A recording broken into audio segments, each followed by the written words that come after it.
It's been months since her husband William was killed, but Clara can't stop crying every time she sees his pictures. He wasn't supposed to die, she says. There was a peace agreement in place, so they shouldn't have been fighting. I escorted him to the gate that morning and said goodbye. By 5 o'clock, there was a lot of shooting around town. He didn't come home that night. We got a call the next morning that he was shot. Violence erupted at the State House in South Sudan's capital, Juba, on the eve of the country's 5th independence anniversary.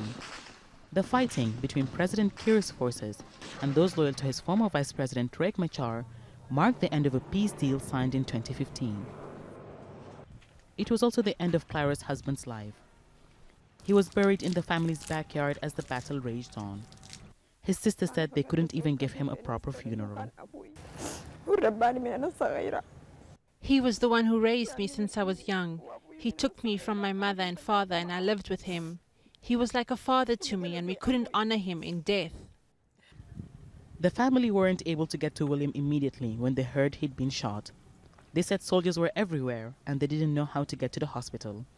His body had already started to decompose by the time they got to him. July's fighting in the capital, Juba, triggered images of the start of the civil war for Clara and her family.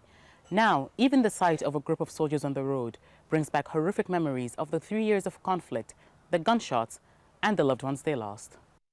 Clara said she would leave the country if she could, but she has to think of her children. What would their future be if I run? If this wasn't my country, I'd have left because there is no peace. But what can we do? I'm holding on for the children. Children who will grow up with only photographs to remember their father by.